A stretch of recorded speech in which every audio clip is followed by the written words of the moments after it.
미술 시장에 조금만 관심을 기울이면 최근 우리나라 유통구조가 많이 바뀌고 있다는 사실을 몸으로 느끼게 되는 시기이기도 합니다. 해와 바뀐 지 벌써 한 달이 넘어가고 있습니다.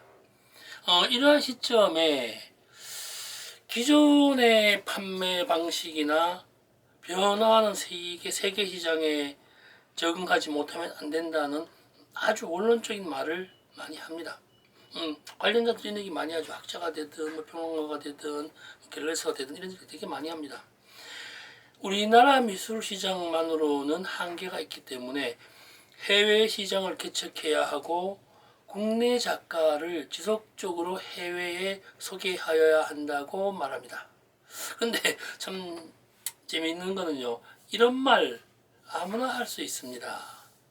근데 정말 중요한 거는요, 어떻게 이를 어떻게 어떤 방식으로 어떤 변화에 대처해야 되는지에 대한 해답을 잘 말하지 않습니다.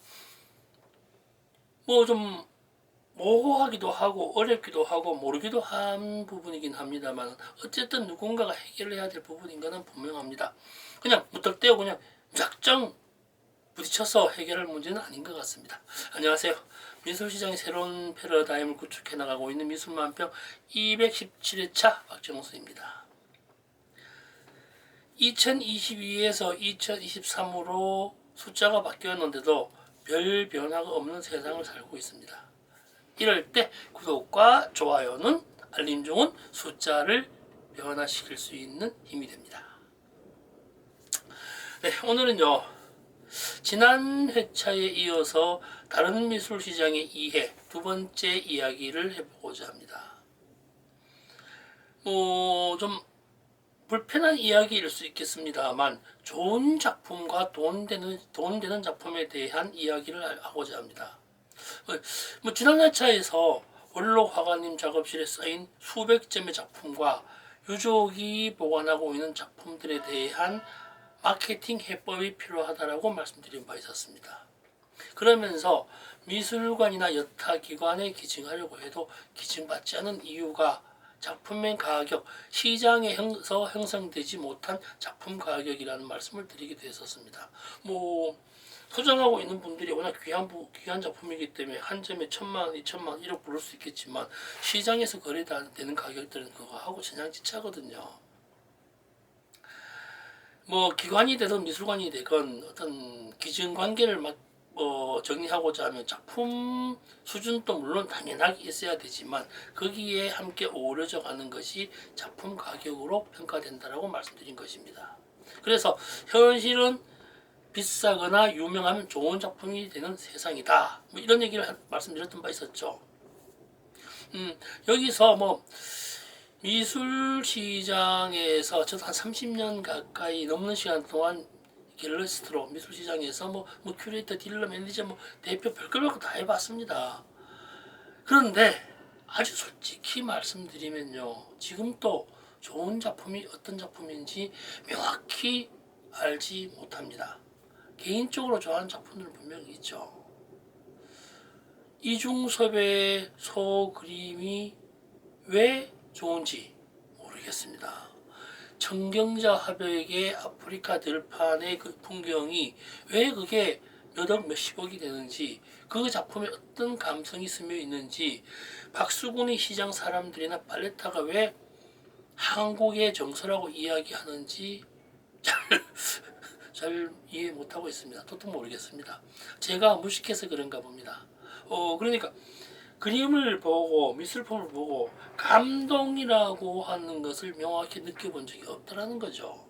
근데 이제 좀 오랫동안 활동을 하다가 보니까요, 미술품을 보고 감동을 느끼는 것이 아니라 그 작품을 그리게 된 과거와 역사와 화가의 상태, 사회구조, 이런저런 이야기들이 혼합되면요, 그 그림에서 많은 감동이 오더라고요. 그런 것 같습니다. 그냥 막연하게 그림 한 점만 가지고서는 그런 부분을 이해하기가 좀 어렵다라고 보는 것이 옳은 일인 것 같습니다. 대중적 인기도에 따라 비싸게 거래되는 것, 그렇게 되면 거래되잖아요. 그러면 사회는요 그것을 분석하고 해부해서 뭔가 좋은 게 있었다라고 자꾸 만들어냅니다. 제작해냅니다. 그 작품 좋아 라고 점점점 덧붙여지는 것들이 많죠. 개인의 견해에 따라가는 좀 다르겠지만 저 같은 경우에는요 환기나 서보님의 작품을 보면요 날선 감흥이 좀 불떡불떡 일어납니다. 아 이런 방식으로 그렸구나. 이런 다른 생각을 하고 있네. 라는 생각의 별도의 영역을 제작하는구나 등의 또 감정이입이 가능해지더라고요. 그건 개인적입니다. 그러니까 물론 그 그림에 그려진 배경을 이해하니까 더 큰 어떤 감상의 폭이 생겨날지도 모르겠습니다.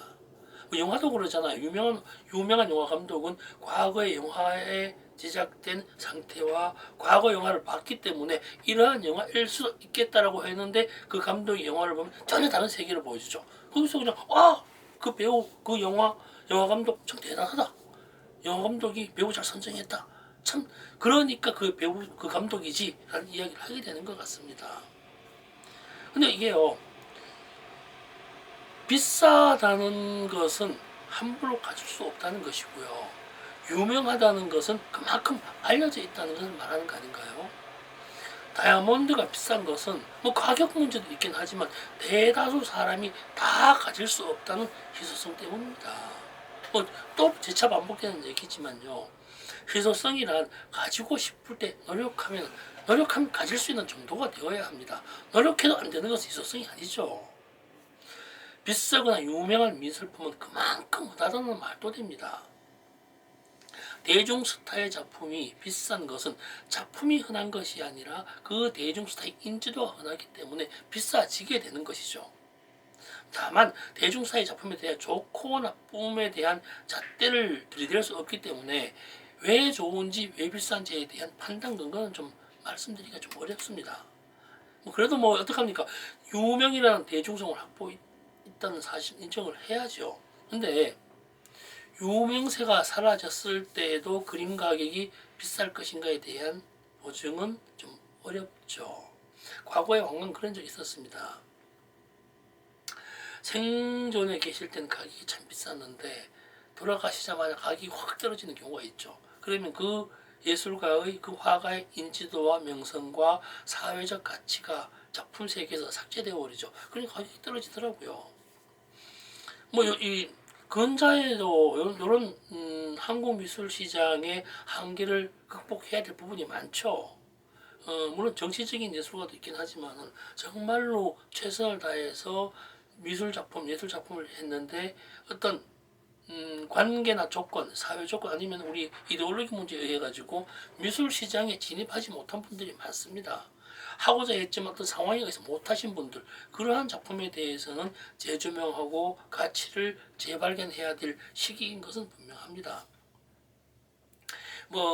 K-팝이 떴고 K-드라마가 떴으니까 이제는 K-아트가 뜰 때가 되었다고 말을 합니다. 좋은 작품을 선택해서 해외에 진출하라고 이야기를 많이 하죠. 근데 앞서 말씀드렸지만 어떻게 극복해야 하는지에 대한 이야기보다는 원칙적인 이야기만 하는 게 문제죠. 진출해라, 좋은 작품 선보여라, 활동해야 되는 이야기입니다. 이런 것들 다 빼고요. 처음에 말씀드렸지만 좋은 작품이 뭔지에 대해서 얘기 한번 해볼까요? 좋은 작품요? 좋은 작품이 있으면 좋은 작품은 그잖아요. 좋은 작품이라고 하는 것은 안 좋은 작품과 비교되어져야만 좋은 작품이 되잖아요. 근데 뭘로 구분하죠? 그러니까 화가의 경우에는 과거의 네 작품과 현재의 네 작품을 보니 그때보다 훨씬 좋아졌다. 이런 얘기는 충분히 할 수 있는데 남의 작품과 비교하는 것은 말이 안 되는 거거든요. 같은 창작의 세계대에서 이게 이 1등에는 나누는 것도 아니고 경연대회도 아니잖아요. 예술가들이 말하는 좋은 작품과 평론가들이 말하는 아니면 미학자나 정치인, 갤러리스트들이 이야기하는 좋은 작품은 다르더라고요. 그림을 처음 사시는 분들은 예쁜 그림을 찾습니다. 물론 개인 편차에 따라서 예쁘다는 조건은 다 다릅니다. 누구는 추상화가 좋고 예쁘고 누구는 꽃이 예쁘고 누구는 풍경이 예쁘고 누구는 인물이 예쁘고 예쁘다는 기준이 다 다르기 때문에 그것은 각기 다름을 인정하는 범위 안에서 이야기입니다. 그러다가 어느 정도의 시간이 지나면 이 얘기는요, 그림을 좋아해서 매입했다가 점점점 한 해가 지나고 두 해가 지내고 예술 작품을 접할 기회가 점점 많아졌을 때를 이야기합니다. 그렇게 되면요, 좀 그림을 보다가 의미 있는 그림을 찾습니다. 거기다가 좀 더 시간이 지나잖아요. 돈도 되면서 좋은 작품을 찾습니다. 그걸 구매하게 되죠. 뭐 이때쯤 되면요, 구매자나 화가나 딜러들의 딜레마가 만들어집니다. 도대체 좋은 작품이 뭐냐? 이런 말이 생겨버리는 겁니다. 좋은 작품이 뭐냐에 대한 궁금증이 점점 커지게 되어버리죠. 정치인이나 미술시장 관련 대담이나 세미나 이런 게 열리면요, 미술시장 구조를 개선하라고 합니다. 개선하라는 말요, 참 이거 좀 이 사전적 의미긴 합니다만, 개선이라고 한다는 것은 잘못된 것이나 부족한 것, 나쁜 것 등을 고쳐서 좋게 하라는 말입니다.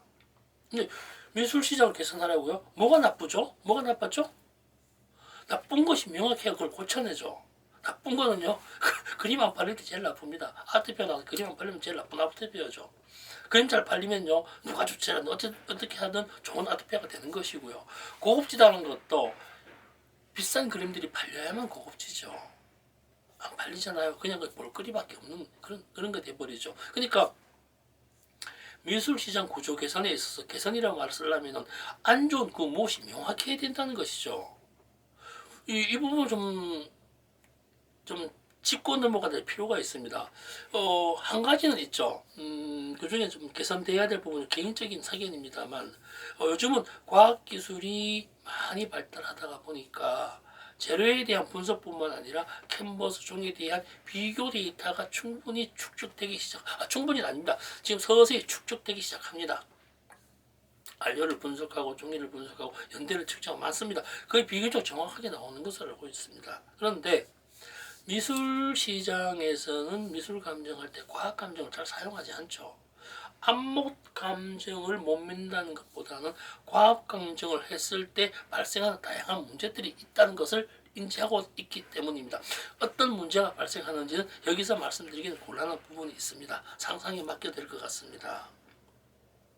그러니까 이것은 개선해야 되죠. 새로운 것이 감정이 뭐니 뭐좀이 복잡하게 이런 것들 뭐 진위 여부도 마찬가지죠. 근데 제일 먼저 아주 현실적으로 개선될 경우요. 좀 전에 말씀드렸죠. 안 팔리는 것을 팔리는 그림으로 바꾸는 게 가장 시급한 개선입니다. 근데 이거 어떻게 되죠? 안 팔리는 예술가를 좀 두고 잘 팔리는 예술가를 선택해야 되는데 어떤 걸 선택해야 될지 안개 속입니다. 모호합니다. 정말 어렵습니다. 이 부분요. 다시 정리해 봅니다.